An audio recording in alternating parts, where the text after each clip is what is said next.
All right, court is calling 2021 CR 4512, State of Texas versus Deshaun Thomas. Can I have parties announced for the record for the state? Daniel Escobar for the state of Texas. For defense, Elizabeth Russell. And are you Mr. Thomas? Yes, ma'am. Did you review the document entitled Motion to Enter Adjudication of Guilt and Revoke Community Supervision with your attorney? Did you understand it? Yes, ma'am. Are you the same Deshaun Thomas who was placed on deferred adjudication in 2021 CR 4512 for the offense of aggravated assault with a deadly weapon on August 23rd, 2021 for a period of 5 years? Is that you? Yes, ma'am. All right, state. Violated condition number 4, on or about the 15th day of March, 2024 in Bexar County, Texas. The defendant, Deshaun Thomas, did then and there fail to obtain and keep gainful employment in a lawful occupation in violation of condition number 4. How do you plead to that? True or not true? True. Your Honor, state waives all the violation. Right here, Thomas admits outright that he violated probation by failing to maintain employment. Now, this might sound minor, but under deferred adjudication, every condition matters.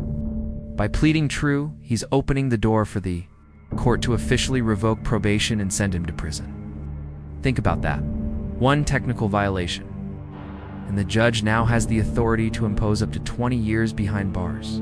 The stakes couldn't be higher. Do you think pleading true was the right strategy, or should he have fought harder to explain the circumstances?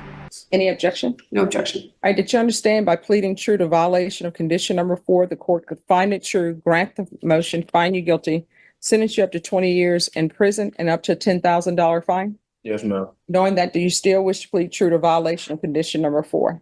Yes, ma'am. Court will find violation of condition number 4 true. Is there a proposed agreement?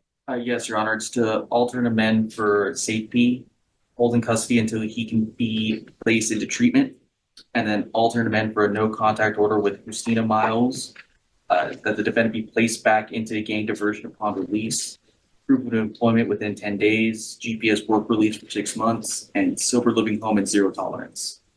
All right. I don't understand why I should follow this agreement, because this is his third motion to revoke. And I don't know if SAP would even accept him because he suffers from seizures. That's why he was released, because he suffers from seizures. So he suffered from seizures. And then with his previous motion to revoke, that was using controlled substance. That's why he was referred to felony drug court. And then he had another violation in September. And then those conditions, he was to be continued, and ISF and ISP. So it appears that he doesn't want to be on probation. I don't know if there's anything else to do for him. Judge, and I understand that. And I do think that he does want to be on probation. He was actively looking for a job when he was arrested. He does not want contact with the mother of his child, the person referenced, Houstona, because he understands that. This is Thomas at his most vulnerable. He admits his toxic relationship is tied to his substance use, and he pleads for a chance to prove he can change. His words are emotional, almost desperate. I don't want my kids to see me as just a criminal. It's a rare glimpse of sincerity, but is it too little too late? Viewers, do you believe this is genuine transformation, or just another speech to avoid prison time? When the two of them are around each other, it is not productive for either person. And he does want to be successful and no longer have the affiliations that have been placed on him. I think by revoking and adjudicating and sentencing him, he's not breaking away from that lifestyle. You know, I think typically in the Texas Department of Corrections, those gang affiliations become enhanced. And I do think that Mr. Thomas could benefit from the programs. He would like to speak to you as to why he thinks that he would be successful this time. All right, can you raise your right hand? Do you solemnly swear or affirm the testimony you give will be the truth and nothing but the truth, so help you God? Yes, ma'am. All right, you can lower your hand, state your name for the record. Demille Thomas. All right, what would you like to say? I really just want to stay away from her. I agree with the no contact order because, like, part of me using is her, you know, and it's not good, and I don't want to be around my children being caught up in negativity. I do want to be successful and complete deferred adjudication. I actually want to be something in life, so I do feel like the program would be good for me.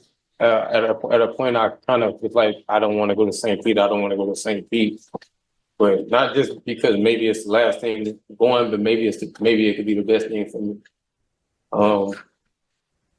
I'm tired of coming back and forth to jail. I just turned 32. I'm tired of getting older. And I don't want my kids to look up to me like my dad did some criminal. So I feel like it can work this time. All right. The court is going to grant the motion, find you guilty. There's an affirmative finding of deadly weapon. There's to be no contact with Christina Miles, Claudia Lewis, LaShawn Robinson. The court will recommend therapeutic community. The court will give you credit for any time served. Does anyone wish to speak with in regards to time? Your Honor, state would recommend 6 years TBC. And Judge, we would request for, he does have young children and he does have some credit, about 590 days. And I think he would still serve some time and be released with enough time to get out of custody and help provide for those children. All right. What has he done while he's been on probation? Has he completed anything? He hasn't completed anything. He's done some of his community service hours. He has not made very much payment. And I will let you all know, for the court, the payment is not at the top of the court's list, but what the court ordered for him is what I'm more concerned about. The CATs 1 and 2, did he do it? Community service hours, did he do it? Of course, Judge, no. As far as the community service, he has, out of the 150, 137 remaining. I'm sorry, out of the what? 150 hours, he has 137 remaining. All right, and he's been on probation since 2021. Correct, Judge. But he's also been in custody for 590 of those days. Okay. But is that custody waiting for transfer? Or is that custody because he has a motion to revoke file? I think some of it is the motion to revoke, some of it is transfer, and some of it is an inpatient treatment. Okay. Judge, just for clerk's records, we have 488. I know there are some days for treatment, so I just just so I can add those. Right. All right, so the treatment days, Yes, are Judge. those treatment days where he successfully completed treatment? Yes, Judge. Okay. All right, and what are those days? State ISF from October 30th, 2023 to January 29th, 2024 for a total of 91 days. Okay. All right, this is what the court is going to do. The court is going to sentence you to the 6 years in the prison, give you credit for any time served, and the court will give you credit for any successful inpatient treatment. And the court will note for the record that he has a total of 91 days for ISF, and the court will give him credit for that. All right, I'm going to show you what's entitled Trial Court Certification of Defendant's Rights to Appeal. Did you review that with your attorney? Did you understand it? Yes.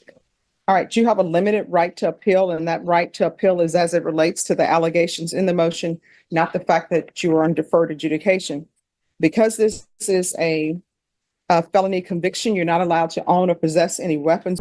The judge closes with a blunt but telling message. Good luck to you. It's part formality, part final warning.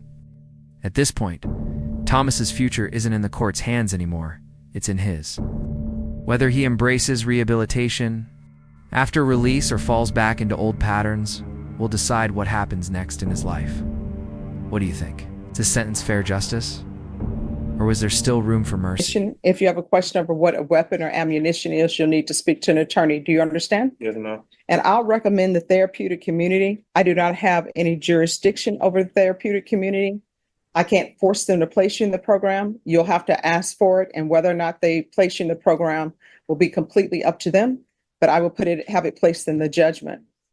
Once you're released from prison, which you'll be released. Once you're released, the first thing you need to do is find a place for NA or AA meetings find a sober place to stay. Do you understand? Yes, ma'am. All right, good luck to you, okay? Thank you. You're welcome. Can I talk into this?